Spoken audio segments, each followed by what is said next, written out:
ETOR stock analysis Thursday. Is it a buy or not? Watch this very short 1-minute video till the end to find out. With eToro group, this is the first freaking candle that I see listed on the Nasdaq. Let's freaking go. eToro is on the Nasdaq. Hooray. So what's up with next?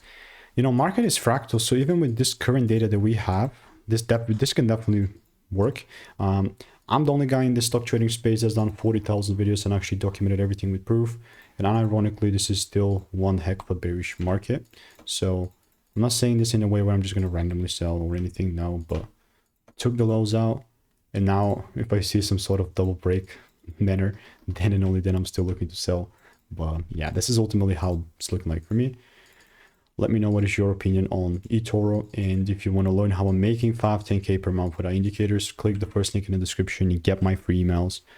And all I have to say that I will continue to keep you updated. So goodbye and enjoy.